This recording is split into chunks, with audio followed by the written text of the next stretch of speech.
ሰላምና ፍቅር ለሰው ልጆች የህይወት ስንቅ ናቸውና እነሆ በረከት እያልኩ ምኞቴን በማስቀደም ጉዞዬን ጀምራለሁ። እናንተ ከኔ ጋር እኔም ከእናንተ ጋር ላንለያይ ተጋምደን ዙረታችንን የኬራ ያድርግልን ብለን እጃችንን ከዓይናችን ጋር ወደ ሰማይ እንልካለን። ዘውዘው እንዲል አቀንቃኙ ወጥተን ወርደን ካሜራችን የቻለችውን ያህል እንካችሁ ልንላችሁ ከፊታችሁ ቆመናል። ረጅም ነስተናል። ተከተሉን። ላይክና ሰብስክራይብ በማለት አናስቸግርም። እንደወደዳችሁ ይሁን። ዋናው መተሳሰቡ ነው። ዳይ ወደ ጉዳይ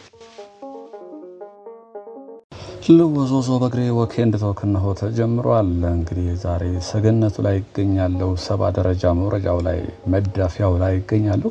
በእኔ በዚህ በስተቀኝ በኩል የነበሩ ቤቶች ተነስተዋል በሙሉ። እዚህ ጋር በጣም በርካታ ቤቶች ነበሩ።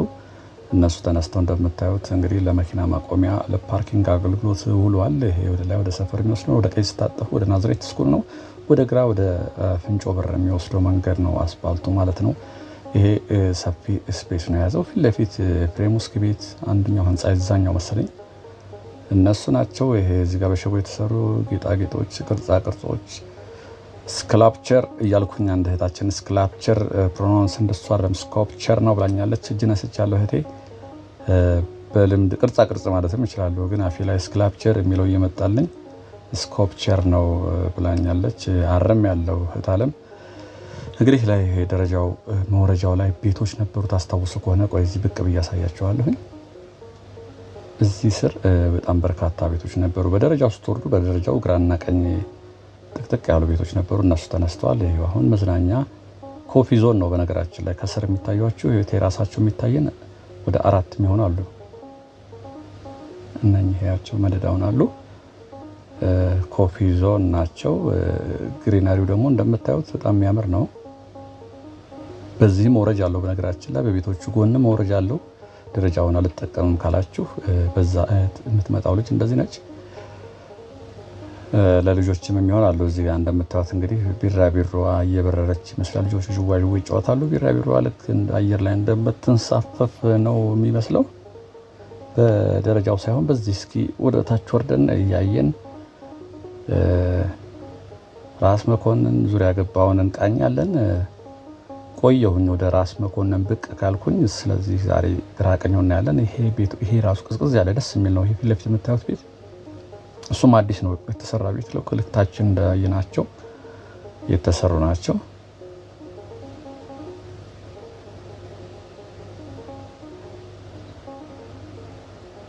እነኚህ ጽዶች አዲስ የተተከሉ ናቸው። ለምደዋል። እንደምታዩት ማዶ አሻገር ይታያቸዋል። በዛም እንሄዳለን። እስኪ ተሻግረን አለፍ ብለን በዛም እናየዋለን።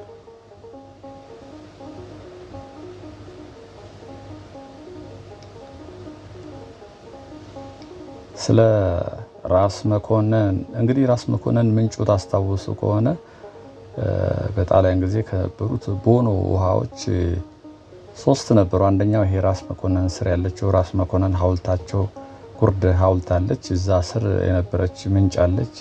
እናያታለን መኖርና ለመኖሯን። እሷ እንግዲህ በአዲስ አበባ ውስጥ ካሉ ቦኖዎች አንደኛዋ እሷ ነበረች። ሰዎች ከሩቅ ቦታ እየመጡ ሁሉ ይቀዱ ነበረ።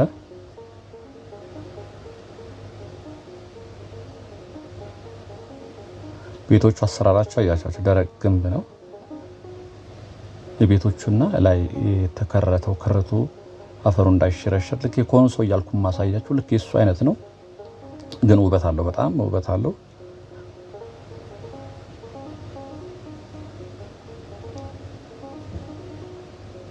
የፊት ለፊት የምታዩት መንገድ በፊት እንደዚህ አልነበረም። በጣም ጠባብ መንገድ ነበረች።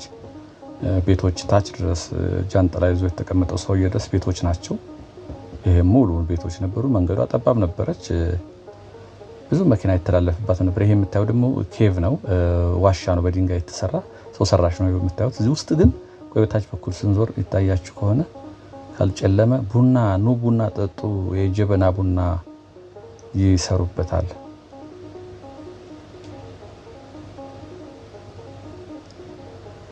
ውስጥ ጨለማቸውና እንጂ የተፈጥሮ ዋሻ አስመስለው ጀበና ቡና ይሰራበታል። ይሄው እንግዲህ ወደ ቴራሱ መውጫም አለው። ይሄ አካባቢ ኮፊ ዞን ነው እንደምታዩት። የመጣሁት እኔ በዚህኛው መንገድ ነው። ሌሎች እንደዚህ ደግሞ ተመሳሳይ አሉ። ወደ ቀኝ በኩል ስታዩአቸው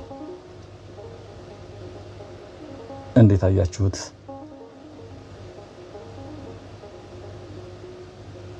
ይሄ እንግዲህ መኪና ይዛችሁ ከመጣችሁ ከዋናው መንገድ ወጣ ብላችሁ የምትቆሙበት ይመስለኛል። ገባ ብሎ የተሰራ ነው። እነኚህ ቤቶች ስራ ጀምረዋል።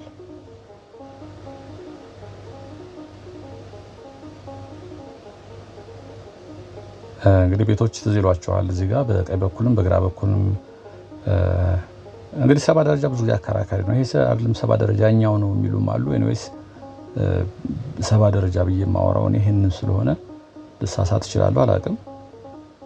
ከዚህ ቀጥሎ በግራ በኩል ሌላ ደረጃ አለ። እሱ ነው 40 ደረጃ ይባላል።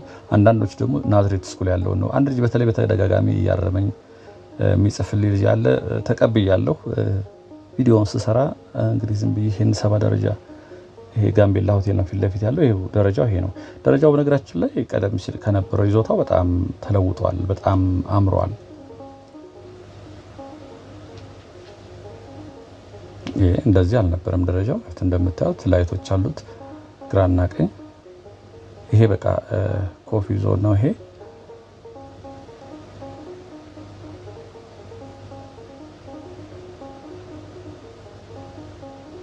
ቪው እንዴት አያችሁት? አያምርም? በዚህ ጋር እዛች ጋር ይታያችኋል። በግራ በኩል ቆጠጋ ልበል የራስ መኮንን ሐውልት ከወገብ በላይ ያለውን የሚያሳይ ነው። ይሄ እዚህ በግራ በኩል ውሃ ምንጭ ነገር ነበረው። እንግዲህ ይሄ አንዱ በአዲስ አበባ ውስጥ ከነበሩት ቀደም ሲል ቦኖች አንዱ ይሄ እንደነበረ ነው በታሪክ ድርሳናት ላይ ሰፍሮ የሚገኘው። ይሄ ሐውልታቸው እንደምታዩት ነው። ቀጥሎ ያለው የጋምቤላ ሆቴል ነው።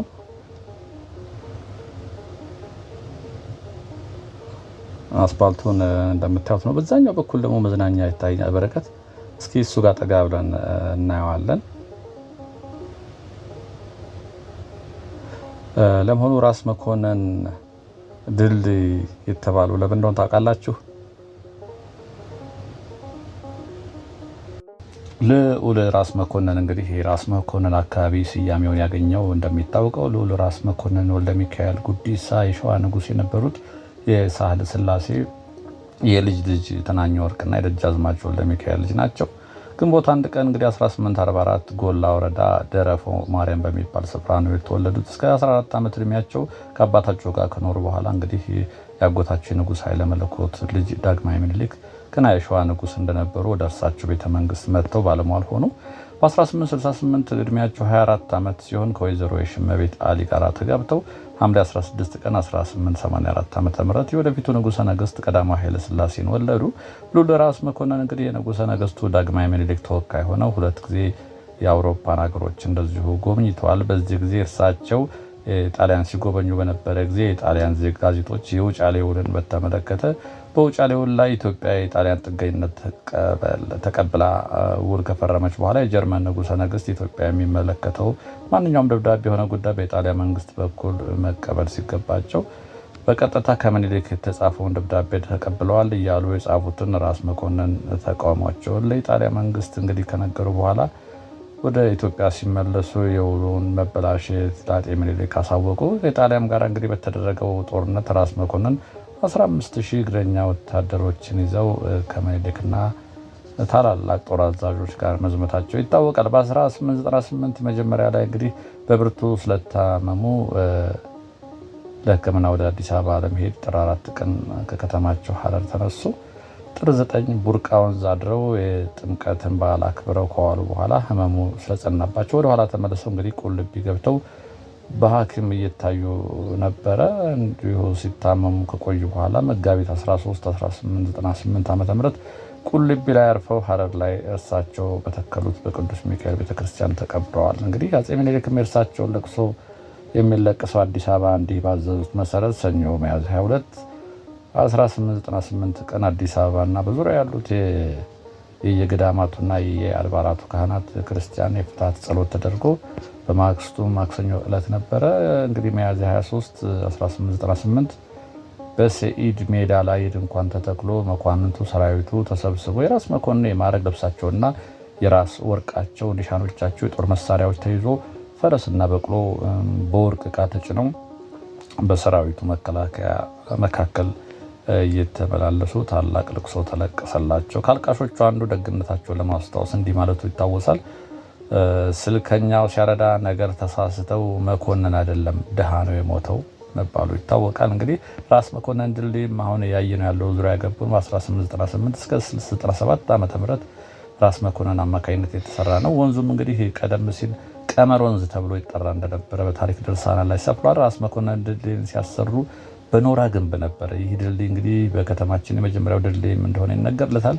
ነገር ግን ቀበና ነው የሚልም ሌላ መረጃ አለ።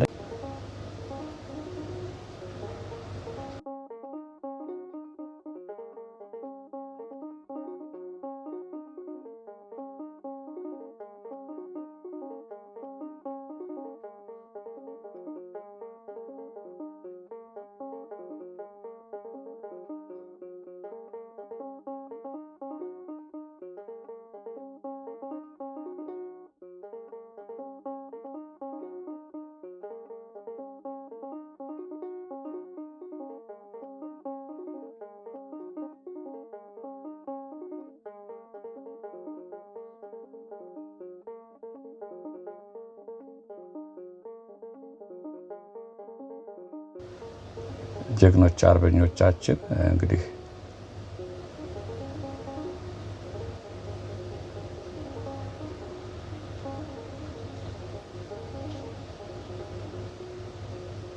ዛሬ እንደምታስታውሱት የካቲት 23 ነው። እንኳን ለየካቲት 23 የድል በዓል አደረሳችሁ። በዚህ አጋጣሚ እኒህ ጀግኖች ናቸው እንግዲህ ተዋድቀው ሀገራችንን ለኛ ያስረከቡን።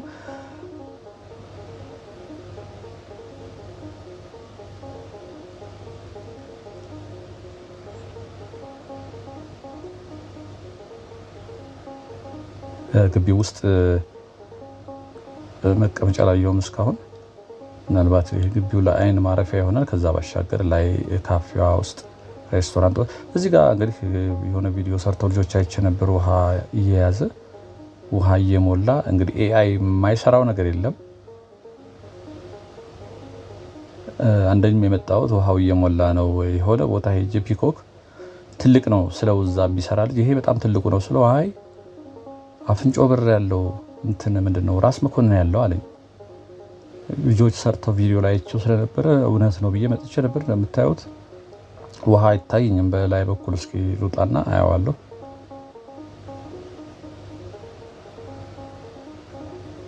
ትልቅ ቦታ ነው። የልጆች መጫወቻም ነበር እዚህ ጋር እንደ ተጀመረ አካባቢ አይቻለሁ። እዚህ አካባቢ ላይ ልጆች አብረው ሲመጡ ያስፈልጋል ብዬ አስባለሁ። እንግዲህ አዋቂዎች ጋር ልጆች መጥተው አዋቂዎች እዛ ቡና ሻይ ሊሉ ይችላሉ። ልጆች ደግሞ አንዳንድ ልጆችን ካፌ ገብተው ቁጭ ብለው እንደኛ ረጅም ሰዓት መቀመጥ አይችሉም። እኔ በልጆች ያውቀዋለሁኝ።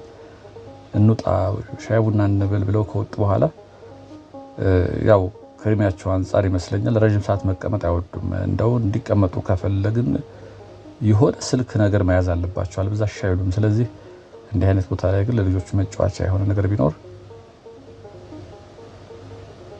ጥሩ ይመስለኛል። እንዴት አያችሁት? ከዛ ባሻገር ይሄ የምታዩት ደረጃ የሚመስለው እንግዲህ ከላይ ውሃው ሲሞላ የሚወርድበት ነው። እስኪ በዛ በኩል ዞረን ለማየት እንሞክራለን።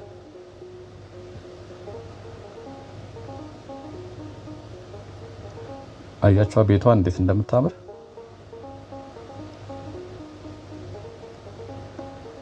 ያው ደረጃው እንደምታዩት 7 ደረጃ በዛ በኩል ነው የመጣሁት። በርቀት ይታያችኋል። ይሄ የወንዙ ዳር ወኮይ ነው። እንግዲህ ይሄ ከራስ መኮንን ከፒያሳ አራዳ ፓርክ ወጣችሁ በራስ መኮንን ብቅ ብላችሁ በዚህ ትሄዳላችሁ። በአፍንጮ በር ብላችሁ ሽሮ ሜዳ እንጦጦ ድረስ የምትሄዱበት ነው። ያያችሁት ቤቱ አሁን እየተሰሩ ያሉት በተለይ ወንዝ ዳር ላይ በጣም በርካታ ቦታዎች አይቻለሁ። ትንሽ ግንብ፣ ትንሽ ብረት፣ በርካታ ያለ መስታወት ቀለል ባሉ ነገሮች ነው የሚሰሩት። ሙሉ በሙሉ ግንብ አይደለም ለማለት ፈልጌ ነው።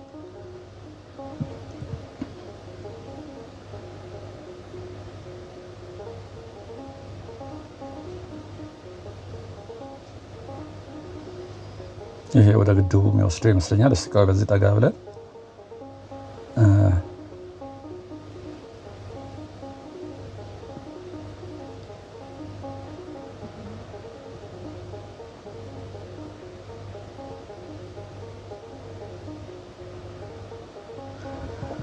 እንደምታዩት ነው እንግዲህ ውሃ ምንም አልተያዘም፣ ግን ዝግጁ ሆኗል።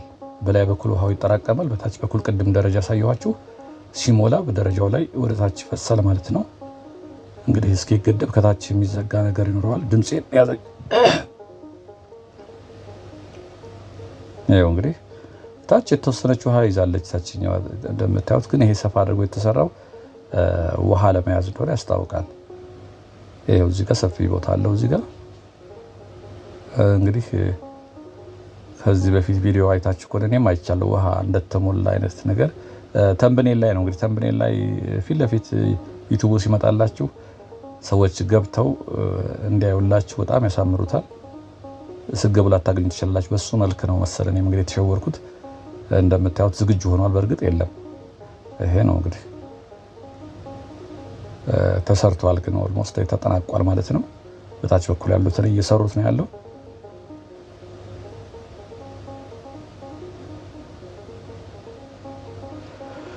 ልወዝወዝ በእግሬ ወኬንድ ቶክ ላይ ነን።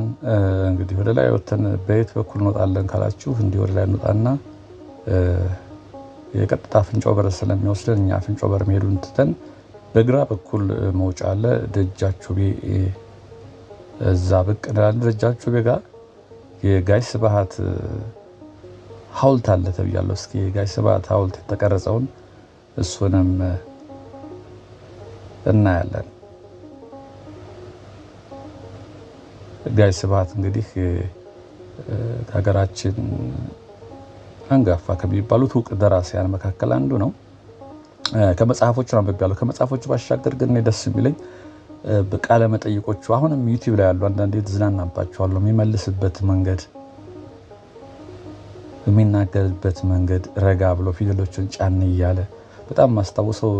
እስኪ በጣም ከገረመኝ በጣም ያናደደ ሰው አጋጥሞ ያውቃሉ ያሉ አንድ ኢትዮ ቲዩብ ነው አሜሪካን ሀገር ያለ መጥቶ መሰለኝ እዚህ እንደው መንገድ ላይ ስትሄድ በጣም የሚያናደደ ሰው አጋጥሞ ያውቃል አለው።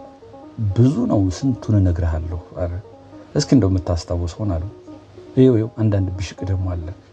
አንዱ ታክሲ ውስጥ ለአድዋ ምን ሰራህላት አለኝ አለ። እኔ አድዋ ይህን አድርግልኝ ብላኝ እኔም ይህን አደርግልሻለሁ ብዬ ውለታ አልዋልኩም። እኔ የሌላ ሰፈር ልጅ ነኝ ብሎ ነበር የመለሰለት። እንዲህ የማይጠበቁ መልሶች አሉት። ከየት እንጀምር አሉ ደግሞ አንዱ ጋዜጠኛ። ከየት እንጀምር ብለህ መጣህ አሉ። ሊጠይቅ ነው ሄደውና እሱ ያው ለጨዋታ እንዲመች ብሎ ከስብሐት ከየት እንጀምር አሉ። ስትመጣ አንተ ከየት እንጀምር ብለህ መጣህ። እንዲህ መልሶች አሉት ዩቲዩብ ላይ እኔ ያያቸዋለሁ። አንዳንዴ በጣም የሚያዝናኑ መልሶች አሉት። እንኳን ደግሞ የሚለዋል የሆነ ነገር ስትጠይቁት እንኳን ጎሽ እንኳን አደረኩ።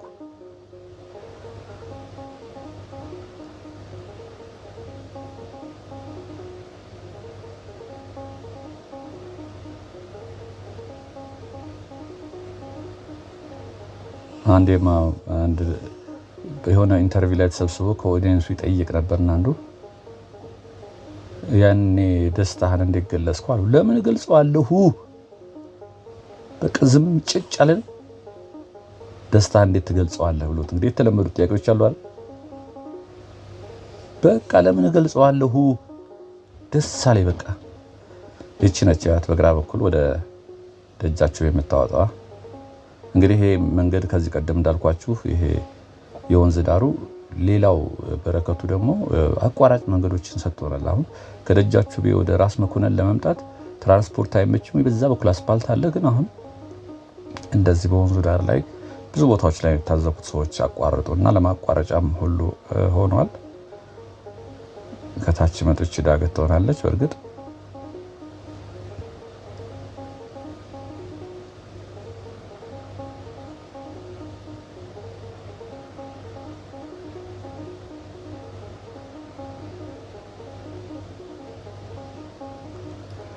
ውቤ በረሃ እንግዲህ ቀደም ሲል የደመቀ ሰፈር እንደነበረ ወደ ኋላ ላይ ወደ ካዛንቺስ ወደ ቦሌ መሄድ ተጀመረ እንጂ ቀደም ሲል እንግዲህ ውቤ በረሃ እነ ፓትሪስ ሉሙምባ በኋላ ወይዘሮ አሰገደች አላምረው ቤት የቀለጠ መንደር የሚባል ሞቅ ያለ ሰፈር የሚባል ታዋቂዎቹ ትላልቆቹ ድምፃውያን እነ ሙሉቀን፣ እነ ጥላሁን ገሰሰ፣ እነ ማህሙድ በጣም በርካታዎቹ የዛን ጊዜ ዘመነኞች የቲያትር ባለሙያዎች አንጋፋዎች የምትሏቸው እንግዲህ ምሽት ላይ ወደ አሰገደች አላመረው ወይንም አሁን ፓትሪስ ሉሙምባ ይባላል።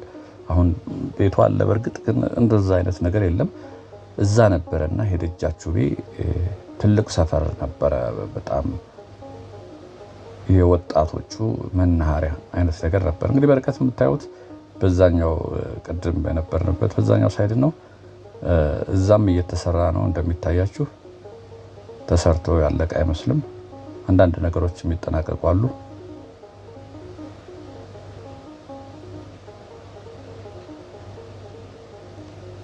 በርቀት የሚታያችሁ የልጆች መጫወቻ አለ። ከዚህ ቀደም ውስጥ ገባ ብዬ አሳይቻችኋለሁ።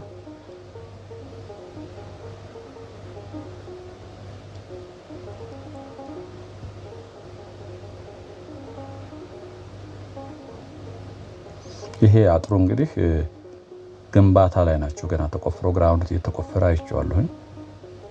በዛኛው መንገድ ሳልፍ አይቼዋለሁ። ግንባታ ነው። ግንባታው ሲጠናቀቅ ደግሞ ቦታውን ሙሉ በሙሉ ይቀይረዋል ብዬ አስባለሁ። እዚህ ጋር ወይ ወደዛ ልሂድ። የሚያማምሩ ቤቶች አሉ።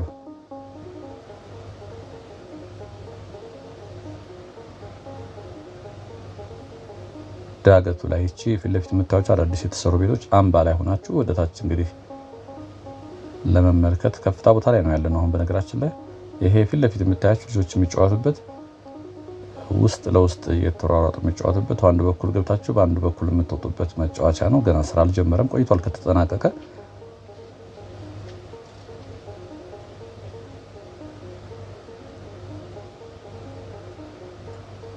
ማዶ ለማዶ ነው ያለነው እኛ እንግዲህ ደጃችሁ ቤሰር ነን። እዚህ ጋም ውጭ ላይ ኦፕን ኤር ላይ መዝናኛ ነገር ናት። በግራ በኩል በሸክላ የተሰራችው ከላይ ጥላ ነገር አላት። ዙሪያውን መቀመጫ አለው። እቺ ቤት ያያችኋት መዝናኛ ነች። ግራውንድ አላት፣ ከላይም አላት እንደዚሁ። ላይ ስትወጡ ደግሞ እንዲህ ከፍ ብላችሁ ወጣ ስታዩ ምን እንደሚመስል እስኪ ሰው አይታየኝም። ክፍት ከሆነ ላይ ወጥቼ ለማሳየት ሞክራለሁ።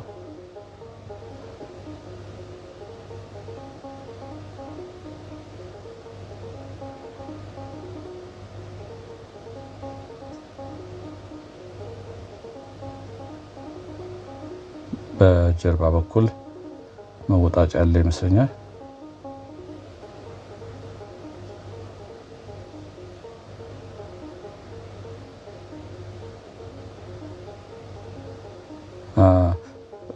ውሻዋ ልጆች አሏት። ምነካባት መስሏት መጣች እየጮኸች ልመለስ። አይወዱም ውሾች። ተናካሽ ያልሆነ ውሻ እንኳን ልጆች ከወለደች ወደዛ አካባቢ ሰው እንዲገባ አይፈልጉም እና ልጆች አሏት። እችም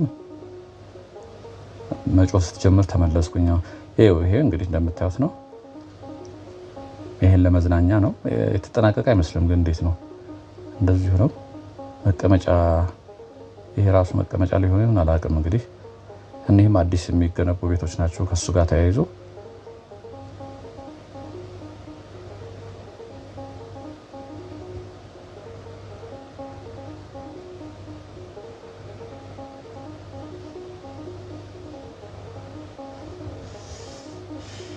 ይሄ እንግዲህ በቀኝ በኩል እንደምታዩት ነው። አንዳንዱ ተነቅሎ ይሁን በቀኝ በኩል ይታያችኋል። ያልተሰራ ምንድን ነው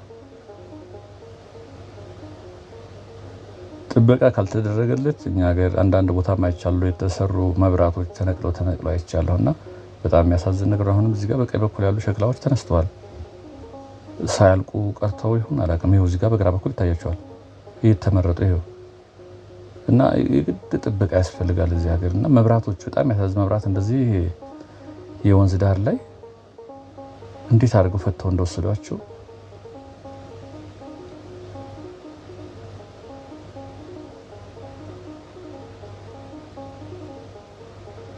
ቻይናዎቹ ይሄን ታዝበው ነው እኮ ሌላ ሀገር አላቸው እንዴ እየፈቱ የሚወስዱት ብለዋል አሉ። በፊት ቀለበት መንገድ ላይ ስራ ላይ እቃ እንደዚህ የተፈታ መብራት አስቸግሯቸው እኔ የምለው ኢትዮጵያኖች ይሄን እየፈቱ የሚወስዱት ሌላ ቦታ ሀገር አላቸው እንዴ አሉ እየተባለ ይተረት ነበረ። ታዲያ ጋሽ አየሁት የጋሽ ስብሐት ስኮፕቸር እህት ዓለም እንዴት ነኝ? ልክ ነኝ? እነኚህ የእንዝርት ልቃቂት የሚመስሉ ነገሮች አሉ። ይሄ እንግዲህ ከስር ቤቶቹ ናቸው ይመስለኛል። ቴራሱ ላይ ነው ይሄ የጋሽ ስብሐት እንግዲህ ሐውልት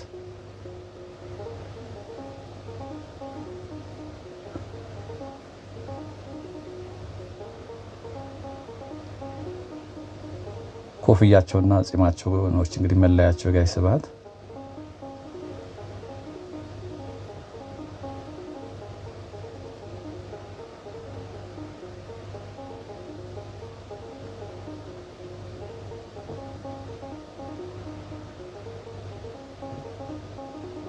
እቺ ቤት ቀደም በላይ በኩል ወጣ የነበረው በዚህ በደረጃው ነበረ። ውሻዋ አባረረችን እንጂ